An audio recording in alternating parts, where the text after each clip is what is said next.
Hi everyone, welcome to digital GK classes. तो आज हम पढ़ रहे हैं हिंदी का उपसर्ग और प्रत्यय। और ऐसा कोई एग्जाम नहीं है जिसमें इसे क्वेश्चन आए, और बहुत सारे लोगों को इसमें दिक्कत होती है, वो गलत करते हैं। तो मैं आपको ट्रिक बताऊंगी, कुछ बस एक या दो लाइन ही आपको याद करनी है। आप 1 सेकंड में ही पहचान लोगे। आप क्वेश्चन देखोगे तुरंत आप पहचान लोगे कि आखिर में इसमें उस उपसर्ग क्या है, प्रत्यय क्या है। बट क्लास स्टार्ट करने से पहले आपको पता होना चाहिए कि आखिर में इससे क्या क्या क्वेश्चंस और भी बनते हैं, क्या होता है ये उपसर्ग और प्रत्यय। तो चलिए स्टार्ट करते हैं। प्लीज चैनल को सब्सक्राइब करके वीडियो को जरूर लाइक करें, क्योंकि हिंदी की और भी बहुत सारी क्लासेस मैंने ली हैं, अलंकार, समास, वो सब आप जरूर देखो। मेरे चैनल पे हिंदी की प्लेलिस्ट है, ठीक है। टेलीग्राम इंस्टाग्राम का भी लिंक कमेंट बॉक्स में मिल जाएगा आपको, आप चाहें तो फॉलो कर सकते हैं। चलिए देखते हैं। देखिए, उपसर्ग प्रत्यय बस आपको पहचानना नहीं है, कुछ चीजें आपको रटनी भी पड़ेगी जो कि पूछता है। सबसे पहले उपसर्ग के भेद होते हैं 4। अगर आपसे पूछे, और ये सारे पूछे हुए हैं, जो भी मैं यहाँ पर लिखती हूँ वो किस एग्जाम में पूछा हुआ है तभी। संस्कृत के उपसर्ग कितने होते हैं, तो याद रखना 22 होते हैं। अगर आपसे पूछे कि हिंदी में कितने होते हैं, तो हिंदी में होते हैं 12। बट हम यूज कितना करते हैं, हम केवल 10 उपसर्ग ही यूज कर पाते हैं, ठीक है। और उर्दू और फारसी में कितने होते हैं, 19 उपसर्ग होते हैं। ये सारी चीजें याद रखिएगा। और अंग्रेजी का पूछेगा कि इंग्लिश में कितने होते हैं, तो ये अज्ञात है। तो ये चारों पॉइंट आपको ध्यान रखना है। संस्कृत में 22 है, हिंदी में 12 है, उर्दू फारसी में 19 है, और अंग्रेजी का भी नहीं पता है, अज्ञात है, ठीक है। चलिए, अब प्रत्यय प्रत्यय के भेद हैं, और जो कि क्वेश्चन में बहुत बार पूछा है। एक चीज याद रखो, अगर आपसे पूछता है उपसर्ग या प्रत्यय, तो आपको पता होना चाहिए, क्योंकि कई बार पूछता है कि उपसर्ग आगे का शब्द होता है कि पीछे का। देखिए, उपसर्ग उपसर्ग का मतलब हमेशा आगे लगा होता है। मान लो ये संस्कृत है, अब संस्कृत को 2 हिस्से में डिवाइड कीजिए। मैं आपको समझाने के लिए बता रही हूँ। एक ये हिस्सा हो गया हमारा, और एक मैं ब्लू कलर से कर देती हूँ, ठीक है। ये रहा एक हमारा हिस्सा। तो ये उपसर्ग हमारा ये आगे का हिस्सा होता है, और प्रत्यय हमारा पीछे का होता है। क्योंकि कई बार क्या होता है ना कि लोगों को पता नहीं होता है उपसर्ग प्रत्यय। अब जब क्वेश्चन में पूछता है कि इसमें उपसर्ग क्या है, तो वो समझ ढूंढ ही नहीं पाते हैं, क्योंकि उन्हें नहीं पता है कि आगे वाला है कि पीछे वाला है। जब भी आपसे उपसर्ग पूछेगा पहचानने के लिए, तो आप आगे वाले पार्ट को देखेगा, और जब भी आपसे प्रत्यय पूछेगा तो आप पीछे वाले पार्ट को। इतना तो आपको पता होना चाहिए कि आगे जो लगा होता है शब्द वो उपसर्ग होता है, पीछे वाला शब्द हमारा प्रत्यय होता है, ठीक है। क्योंकि यहीं से हम पहचानेंगे। अब देखो, ये क्वेश्चन कई बार पूछता है कि आखिर में प्रत्यय के कितने भेद होते हैं। देखिए देखिए, प्रत्यय के 2 होते हैं, और ये दोनों इतना पूछता है एग्जाम में, फिर भी लोग गलत कर देते हैं। मैं आपको इसमें ट्रिक बताऊंगी, याद रखिएगा। एक होता है हमारा कृत प्रत्यय, दूसरा होता है हमारा तद्धित। देखिए, कृत में क है, क का मतलब क्या होता है, क्रिया। क से क्रिया तो आप याद ही रख सकते हो ना। तो क्रिया के अंत में जो भी लगता है ना, वो हमारा कृत प्रत्यय होता है। कभी भूलोगे नहीं। क्वेश्चन अगर कभी आए ना, तो आपके दिमाग में तुरंत इमेज आएगा कि अच्छा, क में भी कृत था, क्रिया में भी क है। इट मीन्स कि कृत प्रत्यय क्या होता है, क्रिया के अंत में लगने वाले को हम क्या बोलते हैं, कृत प्रत्यय बोलते हैं। तो जब आपको क्रिया पता ही चल गया, तो क्रिया के बाद क्या बचा, संज्ञा सर्वनाम विशेषण, तो वो हमारा तद्धित में आ जाएगा। देखा आपने आपने एक को ध्यान रखा इमेज से, बाकी जो बचा खुचा था वो सब आ गया दूसरे में। ओके, देखिए, तो ये हो गया क्रिया। तद्धित प्रत्यय, संज्ञा सर्वनाम विशेषण के अंत में लगने वाले प्रत्यय। क्योंकि क्रिया हमारा यहां पर आ गया, तो क्रिया के बाद संज्ञा बचा था, सर्वनाम विशेषण, तो वो हमारा तद्धित प्रत्यय में। इसको याद रखिएगा, क्योंकि ये पूछता है कि तद्धित प्रत्यय किसे कहते हैं, कृत प्रत्यय किसे कहते हैं। और ये प्रत्यय के 2 भेद हैं। अब चलिए, मेन चीज है जो कि यहां से आपको पहचानने के लिए आता है, और यही बस आपको याद रखना है। देखिए, ये मैंने जानबूझ के यहाँ पर लिख दिया, अदरवाइज ये 2 लाइन में ही आ जाता। बट कम स्पेस में मैंने ज़्यादा सोचा कि लिख के अच्छे से समझा सकूं। एक साथ सब दिखेंगे तो ज़्यादा अच्छे से समझ में आएगा। देखिए, इसको आपको याद रखना है, और इसको आप 1 या 2 बार पढ़ोगे ना, आपको याद हो जाएगा। कैसे याद करना है वो देखिए। आपको ऐसे याद करना है, आप इसको अपने हिसाब से भी जैसे क्रम बदल सकते हैं। मान लीजिए आपको किसी और तरीके से याद हो रहा है, जैसे कि आप पहले अपि अधि को ऊपर लिख के भी याद कर सकते हैं, या फिर इस क्रम में भी। ये जस्ट आप सभी के लिए मैंने लिखा है ऐसे।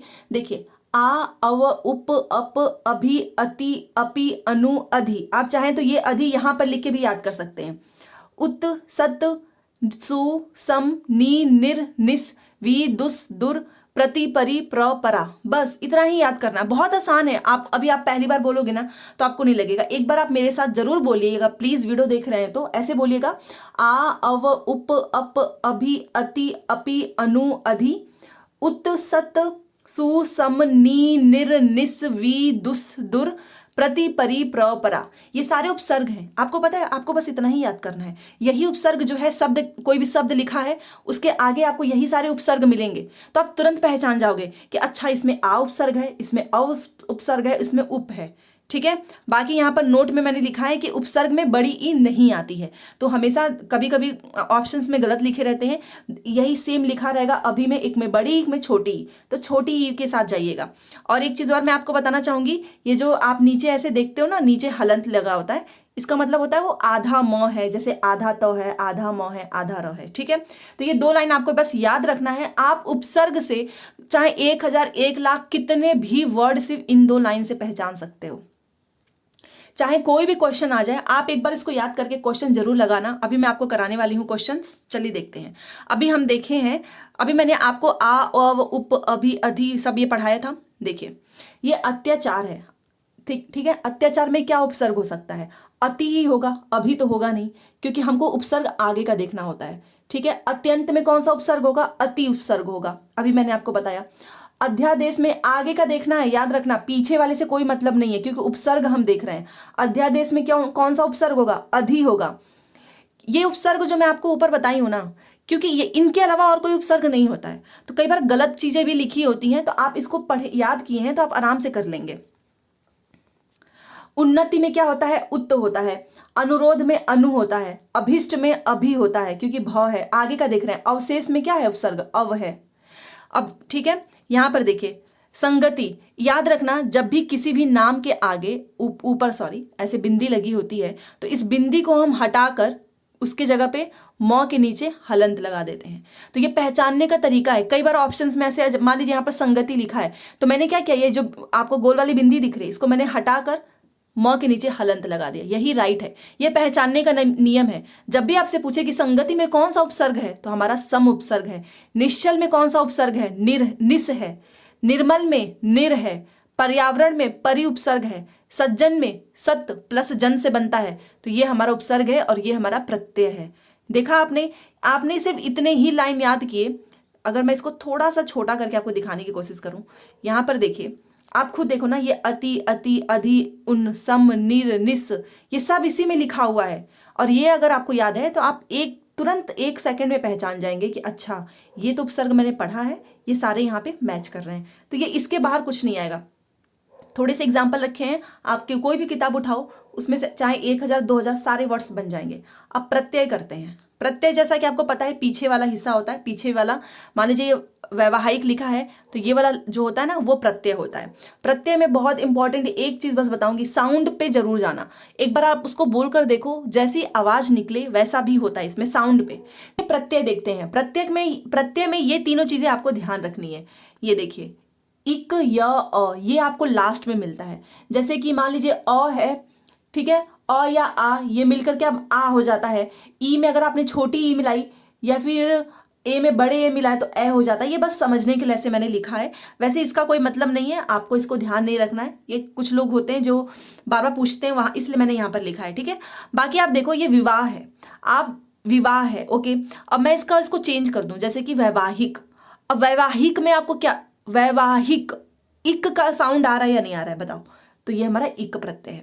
तो अगर आप पहचान नहीं पा रहे हो, तो एक बार आप बोल के देखो, आपको समझ में आ जाएगा इसमें कौन सा प्रत्यय है। ये तीनों की साउंड आपको लास्ट में देखने को मिलेगी कि इक का प्रत्यय लगा है कि य का कि अ का। वैसे एग्जाम में यही पूछता है, मान लीजिए वर्ड आ जाएगा, पूछेगा आपसे कि इसमें कौन सा प्रत्यय है, तो इक प्रत्यय है। ठीक है। चलो देखते हैं नीचे।